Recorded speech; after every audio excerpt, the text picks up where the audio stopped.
예, 이번 이 시간에는 안전한 전세 구하는 법. 이게 뭐 소액구 외양간 고친다고 해가지고, 이건 뭐 제 경험치니까요. 경험치고. 제가 아시는 지인분들한테는 가급적이면은 아파트를 제외하고는 전세를 들어가지 말라고 하고 있었거든요. 제가 초창기에서부터. 제가 처음 부동산을 시작을 했었을 때 당시 제 위에 선배 한 10년 선배, 지금 제 나이 정도 되신 오래 하신 저 위에 소장님이 계셨었는데 첫 마디가 아는 지인한테는 전세를 절대로 소개하지 말라고 하더라고요. 그분 말씀이 어느 정도 공감이 됐었어요. 일을 하면서. 근데 저도 불과 몇 년 전까지만 하더라도 뭐 1년에 이 임대차 위주로 해서 저도 처음에는 시작을 했었으니까 1년에 한 30개에서 50개, 많게는 내가 뭐 200개까지도 전세만을 쓴 적이 있었어요. 근데 사실상 LH 전세 위주로 해서 전세를 썼기 때문에 큰 문제가 생기지가 않았어요. LH 전세 같은 경우 세입자가 피해가 없습니다. 결론부터 말씀드리면. 근데 앞으로 굉장히 구하기가 힘들 겁니다. 그래서 저는 전세 사고가 별로 없었어요. 근데 지금에 와서 보면 뭐 중개인들이 짜고 해서 뭐 사기를 쳤네 어쩌네 하는데 난 도무지 이해가 안 가요. 그 중개인들이 경험이 일단은 없는 사람들일 거예요. 자기한테 어떻게 돌아올런지. 금리가 낮고 계속 전세 세입자들이 물밀듯이 올 때는 계속 그럴 줄 알고 그러려니 하고, 그리고 높은 수수료에 그냥 뭐 잠깐 유혹이 돼서 써서 결국에는 이 사태가 난 것 같긴 하지만, 이 제가 얼마 전에도 동영상을 찍었지만 이러한 전세 사기라고 전문가분들이 나와가지고 그 전세 사기라고 해가지고 분석을 하시는 분들이 있는데, 일단은 저는 전세 사기라고 명칭을 하시는 분들을 이렇게 전문가라고 보지를 않아요. 개인적인 소견으로는 대다수 그분들은 차트 놓고 전문가라시는 분들이 증권사 출신들이 다 나오셔가지고서 부동산을 하시더라고요. 혹은 그 교수님들이 오셔가지고서 아무래도 우리 같은 실무를 다하는 공인중개사들보다는 그분들이 공신력도 있고 뭐 외국에서 공부도 해오셨고 하다 보니까 그러긴 하는데, 그분들 중에서 1년 전, 2년 전에 전세대출 총량 줄여야 된다고 말씀하신 분 한 분도 없어요. 지금에 와가지고서 제가 볼 때는 좀 그 특히 증권사 출신 분들이 그 여의도에 있잖아요, 증권사가. 그래서 국회야, 왜 여의도에 증권사들이 있겠어요? 국회하고 가까이 있잖아요. 선후배들도 많고 해서 법안을 그렇게 뭐 자기들 위주로 사업 편성으로 해서 공급 과대해가지고 PF나 정비업체 이런 법 개정한 사람들이 다 증권사 출신들이거든요. 그래서 나는 좀 어떤 때 보면은 참 뻔뻔스럽다. 증권사 출신들이 나와가지고서 전세 대란을 얘기를 하고 이 문제가 있었고 한 거에 대해서 좀 그렇게까지 국회의원들하고 그 전문가라는 분들을 신뢰를 하질 않습니다, 사실. 네, 제가 볼 때는. 뭐 이거는 제 여담이고요. 근데 그분들이 워낙 많이 그 유튜브나 뉴스에 나오셔가지고 전세 사기라 얘기하시는데, 전세 사기가 생긴 원인은 통화량, 특히 이제 제 소견으로는 전세자금 대출, 제가 몇 년 전부터 했잖아요. 이거 큰일 난다고 해가지고 국민청원까지도 우리 중개인들하고 넣었는데, 워낙 우리야 뭐 인플루언서가 아니잖아요. 뭐 제가 유튜브 넣는다고 해가지고서 뭐 조회수가 뭐 100개도 나오지도 않는 사람인데, 대다수 이제 공식력 있으신 그런 분들이 만들었고, 옛날에 그 문재인 정권 있을 때 국토부 장관 하셨던 분이 뭐 공학 박사라고 하시는데, 그때 임대차 3법 만들 때 세상에 중개사무소에서 한 6개월만 일하신 분들이면 저렇게 안 만들었을 거라고 했어요. 근데 대출자금 총량하고 그 전세자금 대출 뭐 중소기업청, LH, 뭐 대전시, 뭐 말도 못한 뭐 여성부 막 손님 8명이 10명이라고 하면 8명이 전세 손님밖에 없었으니까 이게 사단이 날 줄 알았어요. 근데 그 말씀 하신 분들 한 번도 없었어요. 제 생각에는. 근데 우리는 뭐 내가 해안에 있어서 그런 게 아니라 손님을 만나보고 하니까 겁이 나는 거예요. 10명 중에 하나인데. 근데 결국에는 이런 사단이 났죠.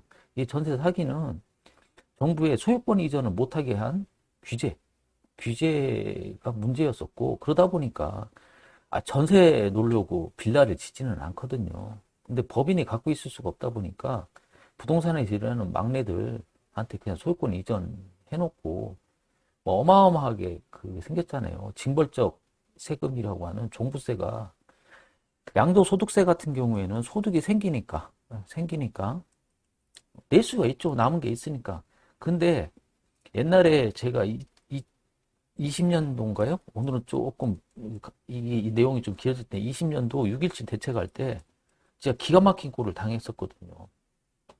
그때 이제 공부를 잘하시는 주무 사무관 한 30대 되신 분들이 안을 만들어서 올리잖아요. 그때 가장 큰 실수를 했던 게 주택이라는 용어를 썼기 때문에 그래요. 주택이랑. 주택에는 아파트도 있고 고급 빌라도 있고 그리고 일반 빌라, 도시형 생활주택 이 모든 걸 말하는 거예요. 그래서 가격 상승이 대체적으로 이루어지는 것들은 고급 빌라하고 아파트 외에는 가격 상승이 없어요. 마진이 남지가 않아요. 남지가 않아. 그냥 월세 위주로 임대 위주로 해서 팔리던 대표적인 것들이 빌라하고 도시형 생활주택이었습니다. 근데 그게 제 주변에 있는 대전시 광역시를 본다고 하면은 도시형 생활주택 원룸을 한 두세 채씩 갖고 계신 어르신분들이 있으셨어요. 근데 그것들이 종부세를 다 맡기기 시작을 했었어요. 종부세. 종합부동산세가 20년 전에 있다고 화려하게 불정했잖아요. 뭐 3주택 이상으로 여러 채를 갖고 있으면은 그 사람이 남던 안 남던 종부세 대상이 됩니다. 종부세 대상이. 그러니 법인에서 빌라를 지고 나가지고 법인이 갖고 있을 수도 없고 보유세가 재산세를 워낙 많이 맞고 종부세 때문에 몇 천만 원씩 내신 분들이 있어요. 소유권 이전도 못하게 했었어요. 그때 취득 단계, 보유 단계, 매매 단계를 다 막아놨었다. 다주택자가 있어야지 월세나 전세 물량이 생긴 거예요.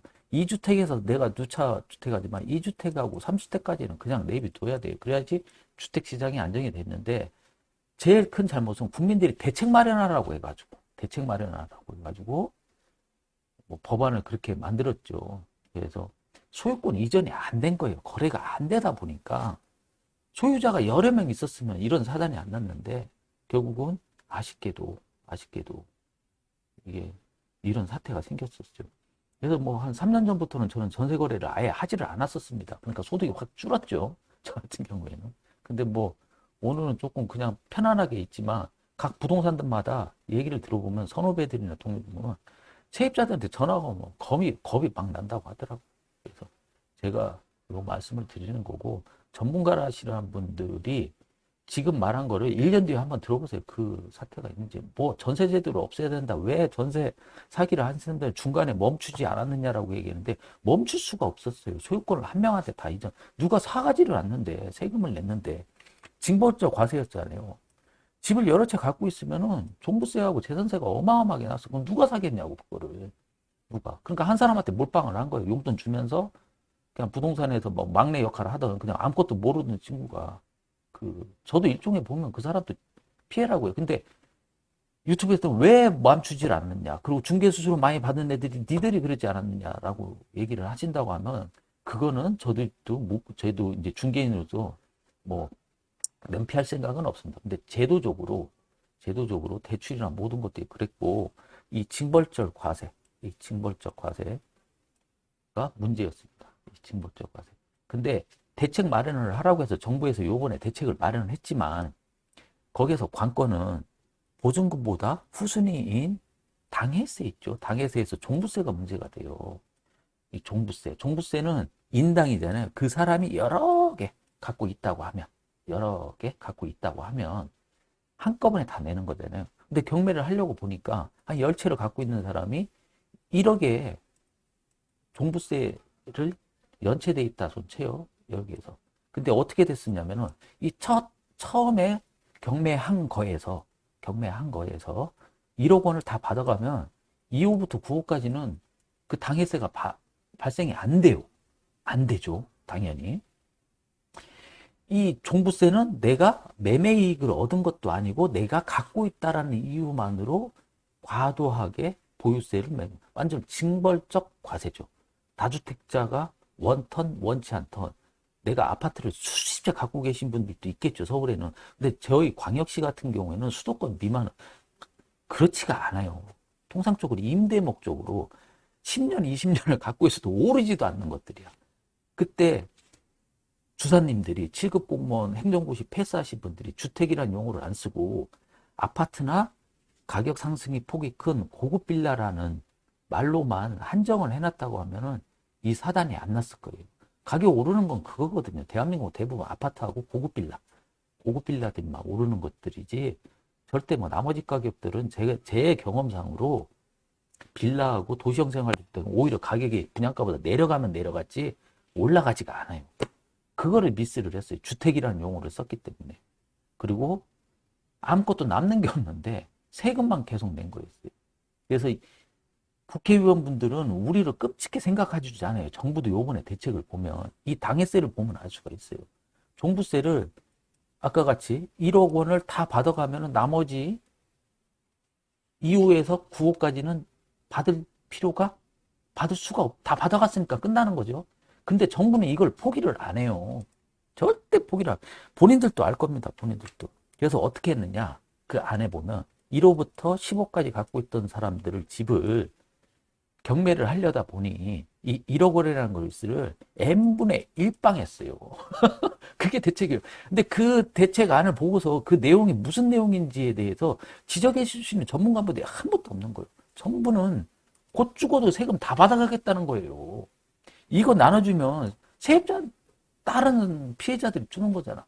절대 세금 포기 안 한다. 우리가 대책을 마련해달라고 하면은 계속 우리한테 악순환이 돌아와요. 악순환이. 우리가 먹는 거를 이렇게 배설을 해야 되는데 배설한 걸 다시 우리한테 매겨요. 그게 세금이에요. 지금 제가 극단적으로. 그 국민분들은 대책 마련해달라고 하면 이상하게 이제 집주인하고 세입자하고 뭐 동서 전라도하고 경상도하고 친일하고 친일 아닌 거하고 자기들은 반 갈라놓고 젊은 사람들하고 연세 드신 분하고 이쪽 편에 쓰면은 내년에 또 총선이 있으니까 자기들이 공천 받아가지고 그 사람들 위하는 척하지. 절대 안 합니다. 이 하나를 보면 저희들이 우스갯소리로 소유주 죽이면 임차인들 죽는다고 하잖아요. 상가도 요즘 큰 문제거든요. 이런 문제가 생깁니다. 이런 문제가. 제가 서두에 이 말은 꼭 한번 하고 싶어가지고서 한번 말씀을 드렸고요. 대책을 사오면 사올수록 우리가 배설한 거를 우리 입에 다시 먹인다. 아니면 다시 뽑아낸다. 그게 대책이다. 그게 대책이다. 그래서 제가 이번 시간에는 전세를 그나마 제 돈 받고서 나가시는 세입자 위주로 말씀을 드릴게요. 일단은 중개사무소에서 오랫동안 운영한 중개업체를 찾아가세요. 요즘은 인터넷이 워낙 잘 되니까 손님들이 이렇게 와요. 다방하고 직방하고 네이버 사진을 갖고 오셔가지고 이쁘게 찍잖아, 사진을. 이 방 어디예요? 하고서 현지 부동산을 보세요. 근데 나 같으면 그 집을 전세를 절대 놓을 사람이 아니거든. 놓지를 않는데 이제 그 인터넷으로만 보시니까 인터넷에 광고를 내신 대형 사무소 같은 경우 한 달에 광고비가 1,000만 원이 넘어요. 중개인들이 돈을 그렇게 많이 벌지 못해요. 중개인만 해서는 절대로. 하루에 30만 원씩 광고비가 나간다고 하면 안 믿으시는데 실장들 한 4, 5명 두고 있으면은 하루에 2건 이상을 못 쓰면 사장들이 막 신경질을 내요. 여러분들이 클릭하고 다방 집방 한번 나가면 그게 네이버 같은 경우에는 시즌 때 7,000원에서 8,000원, 30만 원 해가지고 한 달에 광고비 나가는 거는 일도 아니에요. 그러니까 광고비를 많이 투여한 사무실 같은 경우에는 하루에 한두 장을 못 쓰면 사장들이 신경을 건드시죠. 저도 그런 경험이 있었으니까. 그러다 보면 대부분 실장들이 광고를 올립니다. 거기에 집 감정가라든지 그거에 그 주인들의 그 재정 상태라든지 이걸 파악을 안 해요. 일단 신축 졌다고 하면 가가지고 사진을 쫙 찍어서 올린단 말이야. 그걸 대표 공인중개사가 하는 게 아니라 대부분 담당자들이 하시는데 담당자분들이 그렇게 경력이 많으신 분들이 아니에요. 그냥 우리는 진입장벽이 낮다 보니까 그 증이 없이도 그냥 하시는 경우가 많잖아요. 그러다 보니까 막 광고를 엄청나게 많이 올립니다. 근데 그런 것들이 대부분 신도시에 새롭게 진 빌라들 위주라는 거죠. 도생이라든지. 이런 것들이 매매 소유권이 최근 몇 년간 이루어졌을까요? 안 이루어졌을까요? 안 이루어졌지. 보면은 여러 사람 위주로 돼 있어요. 그 대전 같은 경우는 그런 경우가 없는데 천안이나 아산이나 뭐 동탄 같은 경우에는 한 부동산이 그 건물을 지으면 전체를 관리를 한다고 하더라고요. 물건이 없는 경우가 있거든. 그리고 뭐 인천 경우도 그러는데 이제 대전은 그런 경우가 없어요. 근데 제 선후배들이나 외지 가 있는 사람들 보니까 물건 따기가 상당히 힘들다고 하더라고. 그러니까 막 넣대요. 근데 소유주가 여러 채를 갖고 있는 게 특성입니다. 근데 그게 신축이요. 왜 신축이 생겼을까요? 소유권 이전을 못하는 정부 규제에 묶여가지고 제때 못 파는 거. 그리고 매매가도 올라갈 리가 없어. 그리고 여러 채를 제가 말씀을 드리지만 그냥 용돈벌이 하신 뭐 아니면 은퇴자들이 그걸 사줘야 되는데 사주질 못하고 있어요, 지금. 여러 가지 문제, 보유세나 이런 것들 때문에. 그래서 제가 임대차 3법을 없애가지고 1개월짜리 전세물도 나와야 되고 1개월짜리 월세도 나와야 된다고 하는 거예요. 그러면 여러 가지로 나아질 거 아니야. 그러면 시장에서 찾아갑니다. 근데 이거를 법으로 딱 적어놓으니까 임대인하고 임차인하고만 싸움이 생기잖아요. 임대차 3법하고 농지법 특히 이런 것들은 없어져야 되는데 정부 규제가 문제다. 그래서 말이 좀 딴 데로 갔긴 했는데 하여튼 여러분들이 보고 있는 인터넷상에 있는 모든 물건들은 특히 신축은 위험할 수 있다. 그 광고를 올리는 시장님들하고 그분들이 경력이 많으신 분들도 있지만 그렇게까지 이렇게 분석하고 뭐 동네의 현실을 잘 모를 경우도 있다. 그러니까 그 지역에 오래 하신 중개업체를 찾아가세요. 오래 하신 중개. 그러면은 대체적으로 동네 주민들의 주인의 성향을 잘 압니다. 그래서 진짜 발품을 파세요. 눈품을 파시지 말고 인터넷품을 파시지 마시고 진짜 발품을 파시고 그 해당해서 들어가 보면 사업자 등록증이 있어요. 공인중개사 사무소 등록증이 있고 그게 몇 년도부터 돼 있는지 보라고 다 게시가 돼 있어. 그리고 나를 설명해 주는 사람이 저 사람 사진이 맞는가 한번 보세요. 그러면은 제가 볼 때는 이것만 하시면 전세사고 안 납니다. 제가 볼 때. 그 중개인이 몇 년 동안 거기에서 뭐 사고 쳤겠어요? 그럴 일 없지. 그리고 내가 경매 넘어가라고 해가지고서 계약서 쓰는 경우는 없거든. 이거 하면 거의 90%는 됩니다. 절대 눈팅으로 발품 파실 생각을 하시지 말라는 얘기죠. 그리고 일단 입주를 했다. 입주를 하시면 장기 거주를 하세요. 장기 거주. 내가 맨 막내로 들어갔잖아요. 그 다음에 쭉 하다 보면 순위가 올라갑니다. 순위가. 그냥 이것저것 맡으시면 내가 선순위 대출 받은 다음에 내가 10채가 있다고 하면 다가구 같은 경우 말씀드린 겁니다. 3순위 안에 들어가면 거의 다 받습니다. 거의 다. 대출 이후에 3순위 안에.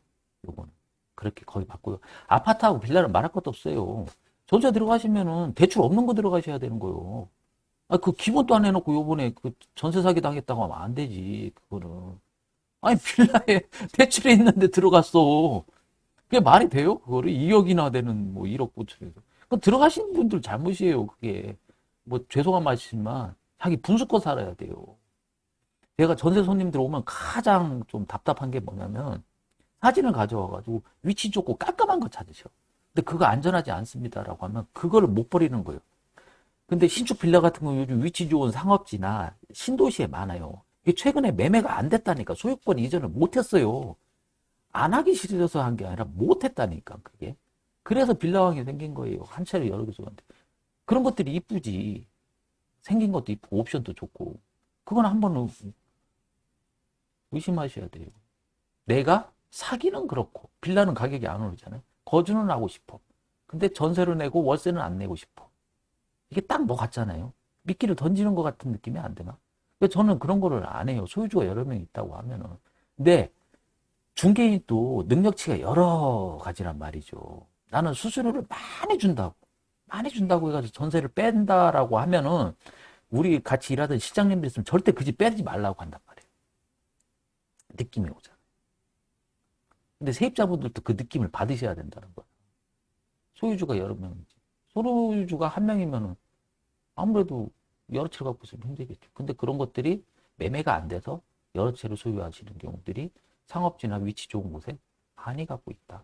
그래서 딱 돌아서 가지고 한 주인이 오랫동안 장기 소유한 걸 제가 보여드리면 뒤돌아가세요. 그래서 내가 첫 마디가 재산권 지키는 걸 먼저 생각하셔야지. 위치 좋고 옵션 좋아하시면 큰일 난다고 말씀을 드려요. 근데 젊으신 분들은 잘 안 하시지. 연세 드신 분들, 좀 하신 분들은, 그래요. 박 사장님 말이 맞아 하고서 그냥 들어가시는 분들도 있고 하는데, 젊으신 분들도 고집 엄청 세요. 절대 안 해요. 그리고 성격들이 급해가지고, 발품이 아니야. 내가 볼 때 눈팅에 뭐 좀 설명 좀 해드리려고 하면, 그냥 여기 보고서 5분 내 문 안 열어주면, 요쪽 가고, 요쪽 가고, 저쪽 가고, 그 제가 설명해주고, 차에 뒤에 타고 있는데 계속 다방하고 직방하고 네이버 보고 계세요.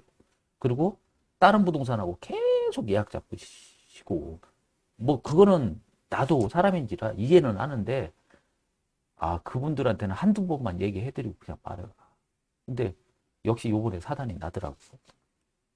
그리고 후순위 하시면은, 가급적이면은 오래 사셔라. 5년 내 사시면 일주일 되더라고요. 저도 얼마 전에 이제 세입자 5년 전에 계약하신 분한테 전화가 와서 경매 넘어갔다고 다 가고. 근데 저는 있어요. 오래 산 경우, 빌라 같은 경우에는 주인이 직접 거주를 하거나 장기 소유한 곳에는 넣어요. 이런 거예요. 내가 재정 상태 다 아니까. 근데 신축 첫 입주나 최근에 진 것들 있잖아요. 다가구 기준으로 하면 1순위에서 3순위까지 아니면은 넣지를 않았어요. 그 요번에 오신 분도 아무리 못해도 50% 낙찰 받는데 그 안에 들어가겠더라고. 그래서 별 걱정하지 마시라고. 그리고 그때 넣을 때 당시에도 2등으로 넣었거든요. 손님들 중에 그런 분들이 있어요. 남들 다 들어간 다음에 들어가시면 안 된다고. 그러니까 이게 도배장판 하기도 전에 저희들은 입주를 시켰어요. 걱정하지 마라. 대출 나오고 내가 전화를 드리면 바로 가셔가지고 확정일자를 받으시라고 했거든요. 그래서 뭐 다행히 뭐 저는 큰 사고가 없었습니다. 지금까지는. 그리고 그 말을 이해하시는 분들은 또 뭐 크게 저는 사고가 없었는데 요즘 비일비재 하더라고요. 그리고 반전세 웬만하시면 이것저것 불편하시잖아요. 월세는 내기 싫고 좋은 데서는 살고 싶고 이러면 가는 거예요. 제가 볼 때는 이게 믿기 그러니까 그럴 때는 자기가 조금 지출을 하셔야 돼요. 그래서 반전세 최우선 변제금 이내에 있는 보증금을 넣으시고 최우선 변제금 이렇게 최우선 변제금이 있잖아요. 각 지역마다 대전시 기준으로 한다고 하면 7천만 원 이하 내가 7천 보증금 계약했어. 그러면 2,300만 원까지는 우선적으로 변제를 해주잖아요. 최소한 이거는 한 20%는 건져가잖아요. 이렇게 쓰시던가 아니면 최우선 변제금 내에서 2천에서 3천에 월세 끼고 사시면은 아무 문제 없습니다. 아무 문제. 예. 제가 지금 전세에 대해서 이제 말씀드린 건데, 안전한 전세는 사실상 그게 뭐 소유권이 1년 동안 뭐 주인이 100번이라도 바뀔 수 있는 거잖아요. 그거를 어떻게 할 수는 없는 거잖아요. 근데 이제 제가 지금 말씀드린 오래된 부동산에 가라, 주인이 직접 거주한 다가구 같은 겁니다. 직접 거주하고 장기 소유하는데 그거지. 우리가 뭐 세금이 얼마 있다, 등기부등본 아무리 봐봐야 소용없어요. 제가 알아요. 그거. 등기부등본 아무리 봐봐야 소용없고 뭐 등기부등본을 뭐 보완해야 되네 뭐 이런 얘기 하시는데 그거는 전문가분들이 아니요. 내가 볼 때 말도 안 되는 소리고 그 세무 뭐 국세나 이런 거 이거 아무리 봐봐야 소용없어요. 내가 들어간 대로 생기면 끝인데 뭐 그걸 그리고 주인 바뀌면 끝인데 그리고 어떤 분은 그런 거야. 뭐 현재 지금 임대인이 뭐 지금 뭐 임대 소유주가 바뀌더라도 지금 현 임차인이 보증금 체계 된다. 세상에 그런 게 그거를 대안이라고 말씀을 하시는 분들이 있는데 그건 말이 안 되는 거죠. 내가 여기에서 이제 좀 자극적인 말이고 분수거 사례라고 하잖아요. 소유주분들이 내가 전세 7천만 원을 들어갔다고 하면 그 7천만 원을 돌려줄 돈을 옆에서 세이브 하시는 분들이 없어요. 반대로 임차인분도 내가 못 받을 거 준비해가지고 7천만 원을 보유하셔야지 주인한테 요구하신다고 하면. 근데 그럴 수는 없잖아. 근데 그런 걸 해결책이라고 말씀을 하시는 분들이 있는데 그거는 좀 아닌 것 같아요. 제가 볼 때. 우리는 자유시장에 살고 있는 거예요. 자유시장. 우리는 독일도 아니고 북유럽도 아니에요. 우리 자체적인 이 전세가 우리 여러 가지로 기여하는 바가 많았었거든요. 이걸 또 사고가 난다고 해가지고 전세제도 없었잖아요. 이것도 문제가 또 심각한 문제가 생기거든요. 농지법 있잖아요. LH 공사 직원들하고 국회의원들이 농지 샀다고 해가지고 언론에서 팍 하니까 농지법 만들어가지고 연세 드신 분, 농부분들 다 돌아가시는데 토지가 거래가 안 되잖아요. 벼락 잡으려다가 이게 농지상가 다 불나게 하는 거지. 이게 거래를 더 못하게 한다 보니까 그렇게 되는 거죠.